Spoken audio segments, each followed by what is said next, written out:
Il y a des agriculteurs, eux, enfin, notre argument, cette loi, c'est une nécessité, selon eux, pour leur rentabilité. Qu'est-ce que vous leur Mais j'en ai rien à répondez ? péter de leur rentabilité.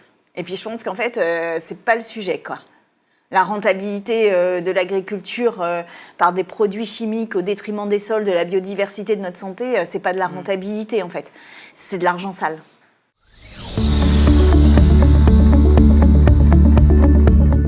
De toute façon, on a un déficit qui est beaucoup trop élevé, on ne peut pas tenir. Et là, je rejoins ce qu'a dit Bruno Retailleau. Évidemment, on ne peut pas se mettre dans la situation où on aurait une attaque sur la dette française par les marchés. Parce que là, ce que nous voyons dans les chiffres, c'est une explosion de la charge de la dette, du coût annuel de la dette. On va être autour de 60 milliards d'euros de coût annuel de la dette. Ça veut dire quoi ? Ça veut dire que ça galope énormément. On attend d'ici 2027-2028 d'être autour de 100 milliards et ce serait peut-être beaucoup plus si les taux montaient sur la France.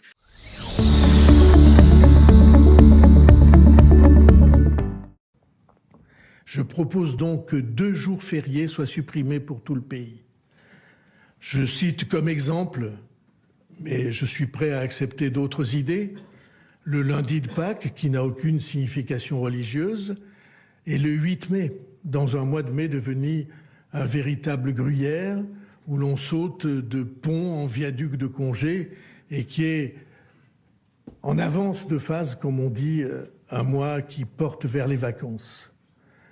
Ce sont des propositions. Je suis prêt à en accepter ou en examiner d'autres. Si d'autres idées surgissent,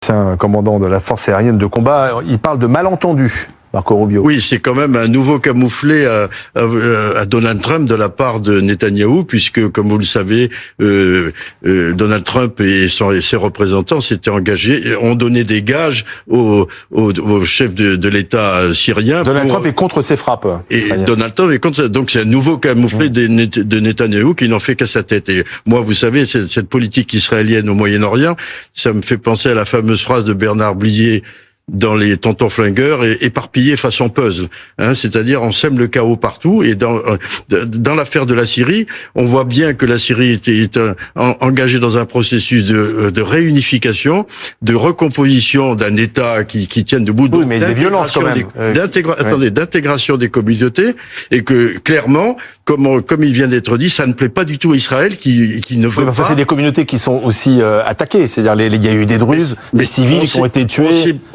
Il est évident que dans un processus de réunification comme il était en train de se passer, il est évident qu'il y a des conflits entre les communautés, des problèmes confessionnels entre les deux religions. Donc voilà, donc c'est vraiment un processus qui est compliqué, qui est long, qui est dangereux, et voilà. Et Israël, une fois de plus, appuie là où ça fait mal, et donc sème le chaos une fois de plus. Pourquoi ? Parce qu'il ne veut pas d'un État syrien constitué et fort à sa frontière. Et pourtant, Israël a...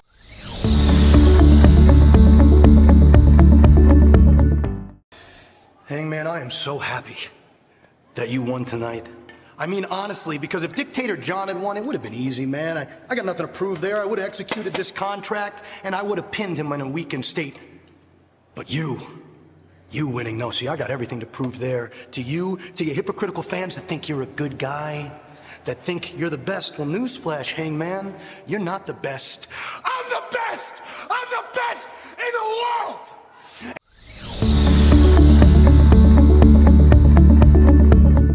La ville syrienne de Soueïda, à majorité druze, a été le théâtre d'affrontements qui ont fait plus de 350 morts. Les violences ont éclaté dimanche après l'enlèvement d'un marchand de légumes druze entre des tribus bédouines sunnites d'un côté et des combattants druzes de l'autre. Mardi, les forces gouvernementales syriennes se sont déployées dans la ville de Soueïda, jusque-là tenue par des combattants druzes. Selon l'OSDH, une organisation basée au Royaume-Uni et qui s'appuie sur un vaste réseau de sources en Syrie, les forces gouvernementales ont combattu aux côtés des tribus bédouines et exécuté des civils. Israël, qui assure vouloir protéger la communauté druze, Druze a mené mercredi des frappes sur le quartier général de l'armée à Damas et sur une cible militaire dans la zone du palais présidentiel. Les autorités syriennes ont fait état de 3 morts. Des bombardements ont aussi visé près de Damas les environs de l'aéroport militaire de Mazeh, selon les autorités syriennes. D'autres ont ciblé notamment Soueida et l'autoroute Damas-Dera, d'après l'agence Sana. Israël affirme qu'il ne permettra pas une présence militaire du pouvoir islamiste syrien dans le sud de la Syrie, près de sa frontière.